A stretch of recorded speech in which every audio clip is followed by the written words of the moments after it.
Hello and welcome to the Caregivers podcast, where we discuss all types of dementia and hopefully share some caregiver stories along the way. My name is Kimberly Scott.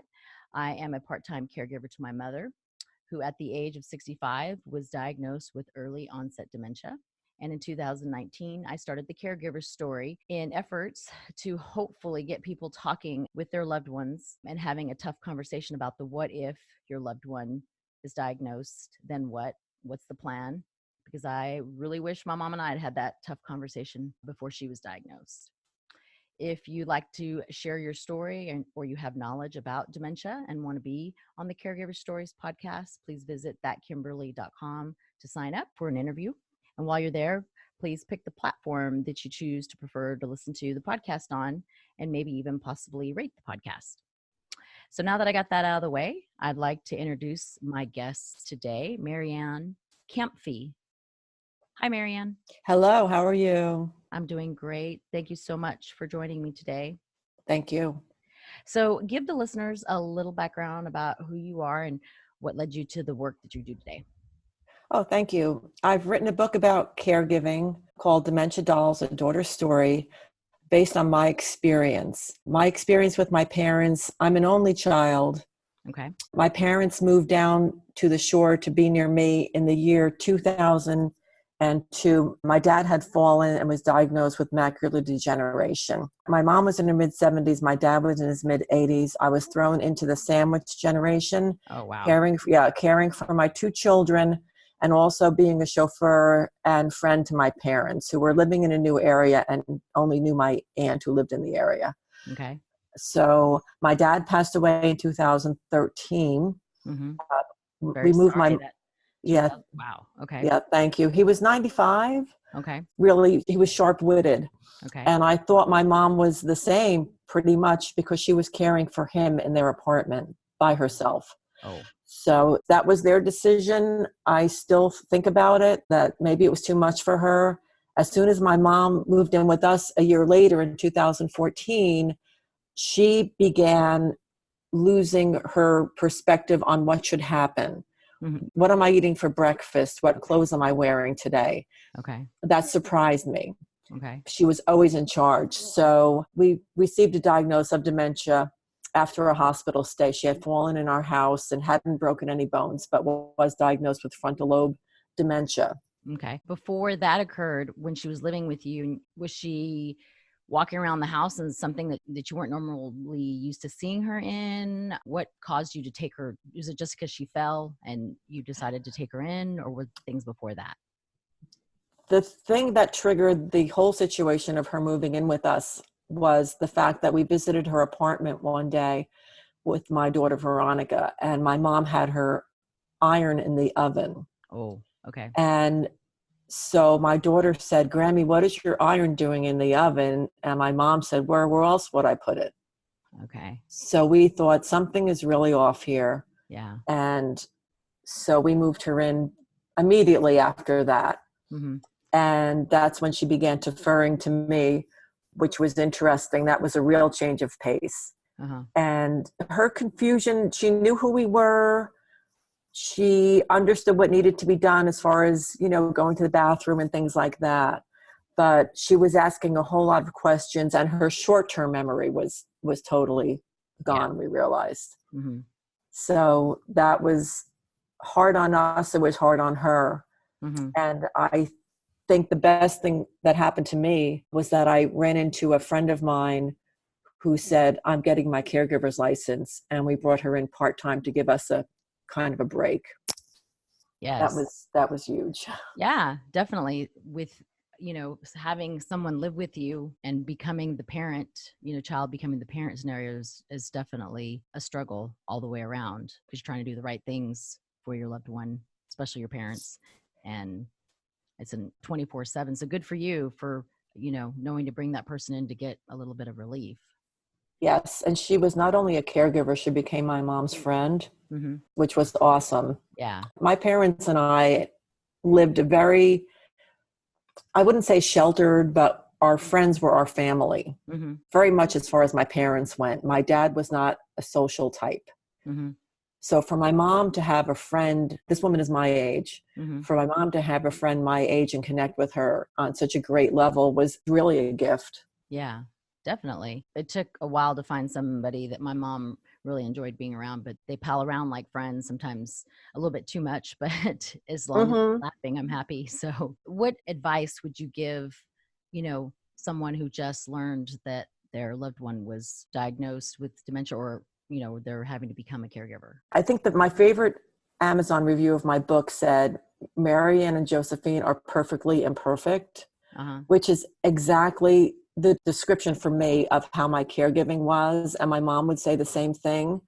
If things weren't going great, we admitted it and just sort of laughed about it. Yeah. There's no such thing as a perfect caregiver. There's no such thing as a perfect patient.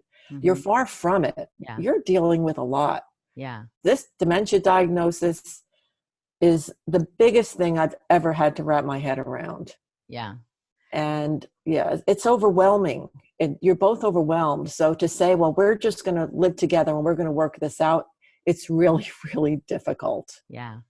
So I think you're up for it, but don't put too much pressure on yourself is what I would say. Don't put too much pressure on yourself. Yeah, I like the perfectly imperfect, because Mm-hmm. nobody, especially in these situations, is perfect, and nobody knows everything. It's a constant evolution, and you're constantly learning, for sure. Did it take you a while to come to that, to feel that comfort of knowing that you weren't perfect? This isn't the perfect situation. Y'all are just going to figure it out. It took me a while. Okay. It took me a very long time. I remember taking walks around my neighborhood and just crying. Yeah. And Absolutely. not knowing. Yes, it's so hard because if the person has dementia, they can answer you when you ask, is everything okay? Are you okay? Yes, everything's fine. But you somehow don't trust that. Mm-hmm. Because if they're forgetting other things, are they in touch with how they're feeling? Yeah. But I think the biggest thing that happened to me was that my mom told me, you're doing a really good job. Oh, And it awesome. was when, she was in a lucid moment, because she had on and off some lucid moments. She said, you're doing a great job. And that meant the world to me. Not everybody gets that from their parent or their patient. So I was very fortunate to have that. Mm-hmm. And sometimes you have to tell yourself at the end of the day, I've done the very best I can. Yeah, absolutely. And it's my elderly aunt, who's in her 90s, said to me, if you have to take care of yourself as a caregiver, because if something happens to you, the whole house of cards goes down. Absolutely. So I gave myself time away from the house. Mm-hmm. I gave myself little treats. I mean, not huge things. I certainly couldn't take a trip to Europe. Yeah. But just running to the CVS and buying a nail polish, it sounds so stupid. No, but just little things to keep me going. Absolutely. A break, just some time to yourself to be able to recoup, because I had to learn that same thing. And I tell people all the time that when their loved ones get diagnosed, that, make sure you take care of yourself first so you can take care of them, because otherwise you're not going to be able to do it. Nobody has that superpower, Absolutely. Absolutely. We set off on the journey thinking so, but it's more realistic to say, to give yourself rest, so then that way you can take care of your loved one. I always say one thing, but what is something that you would want people to know when it comes to dementia? That every case is different. Mm-hmm. Every single case is different. And you really can't compare your experience with somebody else's. I think that what I came up with when my mom was diagnosed and moved in with me, a lot of people have opinions about what you should do. Uh-huh. And in some cases, these people have never been in your situation. Yeah. I think that, circle the wagons, have a few trusted friends that you can tell everything to. And I wouldn't rely so much on the advice of acquaintances or a friend of a friend. I was sort of closed off to that. And I think that helped preserve my sanity. If I ran into someone I didn't know very well, mm-hmm. and they asked how everything was, I would say fine. Mm-hmm. Because if you say, my mom is living with me and she has dementia, a lot of times they would just say the wrong thing unknowingly. Yeah. Yeah. So I have very trusted friends that I would confide everything to, and I would get their advice. I didn't always take it, but Yeah. I felt validated. So my advice would be share what's happening only with people you know will validate you. Mm-hmm. It might cause you to lose friendships. It might cause you to lose some social ties, but in the end, it's sort of worth it. Yeah. Because when all was said and done, I didn't really miss those relationships that much. Mm-hmm. So that's my advice, is just very few trusted people should be in your circle. And I know that sounds really Well, it's maybe whatever works for you. That's absolutely. that's your bottom line, and that's what works for you. You hit the nail on the head that, everybody has an opinion. Right. When I told people I wasn't moving home, the doctor said not to move her to where I live, because I live in Dallas. She lives in El Paso. Yeah. But she did not want me to move home. She's always been very adamant about me. It was almost this pride, joy to say that her daughter lives somewhere else doing other things, and so Yes. it was not something that was going to happen overnight. Now I go every month, I split my time and, give the caregiver relief and my stepdad, but because she goes to my stepdad's on the weekends, but it's definitely something that everybody had opinion on, and you've got to do what's right. You got to do what's going to help you take care of yourself first, so you can take care of that other person. That's absolutely right. And if your mom says you're a good daughter, guess what? You're a good daughter. Yeah. That's the bottom line. Yeah. Yeah. So it's definitely a process that we all in our own ways have to figure out, but having, confiding in those you trust is great advice. And, if it's many or if it's a few, it doesn't matter. Just getting the validation, like you said, and having that ear or the shoulder to lean on is definitely helpful in your overall psyche. Absolutely. So what's something that surprised you about being a caregiver? I think the fact that my mom and I became so much closer, that this was a chance for us to bond in a different way. Mm-hmm. My mom reached back into her memory and told me so many interesting stories. We discussed so many things very honestly. Mm-hmm. And it just brought us to a different level of understanding each other. Mm-hmm. And I think the fact that I was so bad at it was sort of a surprise. I think I had high expectations when my mom moved in. Okay. That I would. Why would you say that? But okay. I wasn't the person I expected to be. I wasn't as self-sacrificing. Uh-huh. We did fine, but I think that I'm not a natural nurturer, and some people are. Yeah. And God bless them. That's fabulous. Mm-hmm. I was more of the person who made my mom laugh and had fun with her. Mm-hmm. Like my husband would come home and say, "Look at your mom's food, the way you piled it on her plate." And I wasn't thinking of making her as comfortable as possible, is what I'm saying. Or, he would say, "Put a blanket on her. Can't you see she's cold?" Uh-huh. I had to arrange my mind to work that way. Mm-hmm.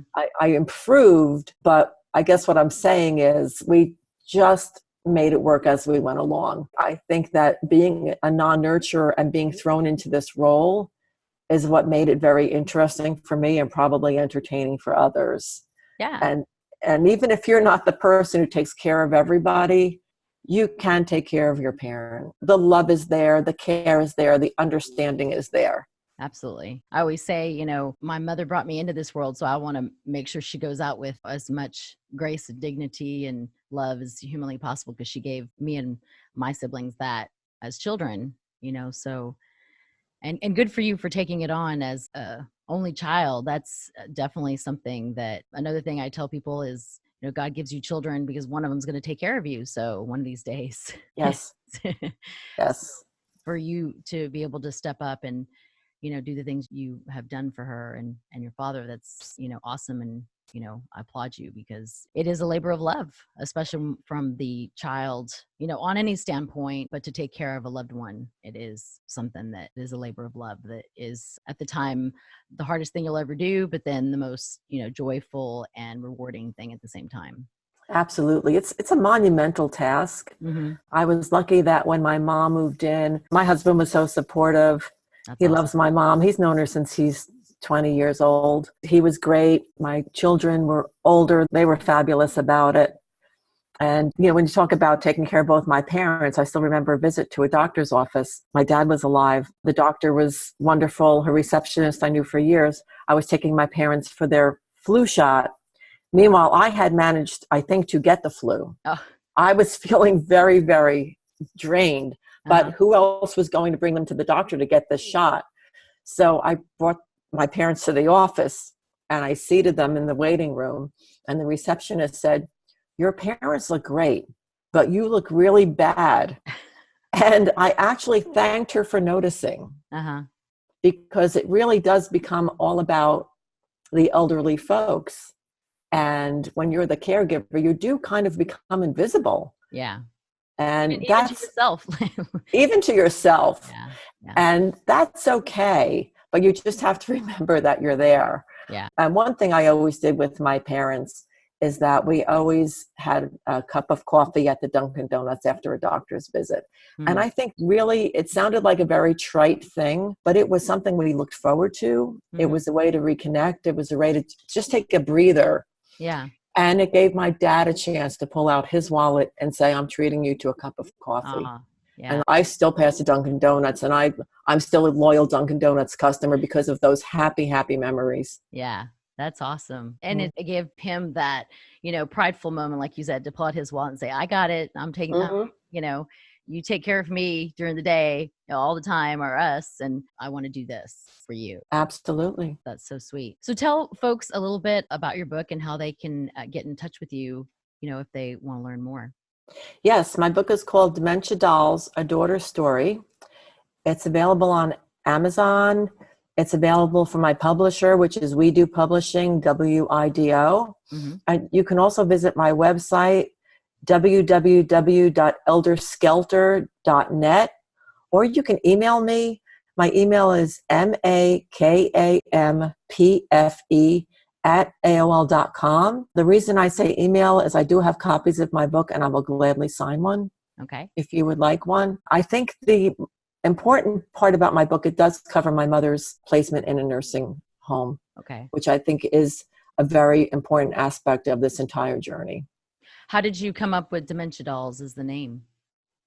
It's twofold. For some reason, I got into grunge rock when my mom was living with me. Don't ask me how or why. Okay. It just spoke to me. Yeah. And I listened to the song Doll Parts by Hole. Okay. And I had just left the house. My husband was with my mom. I took a drive.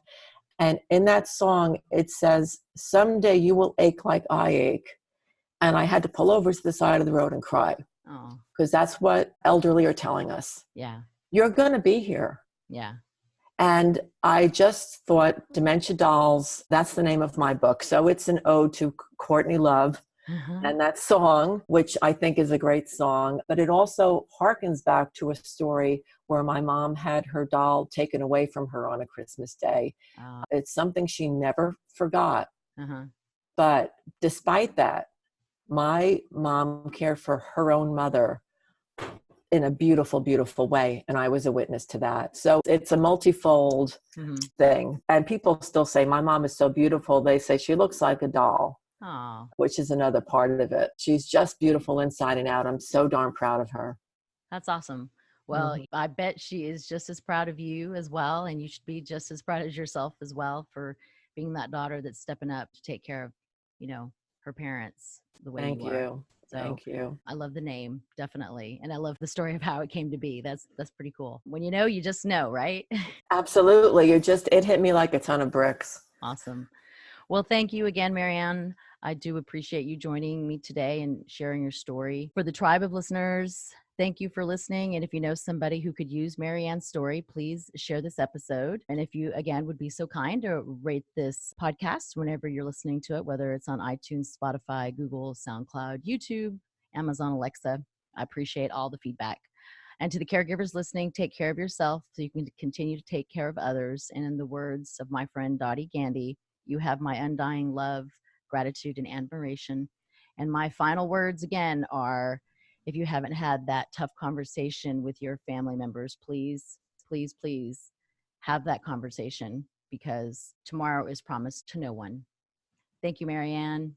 Thank you so much.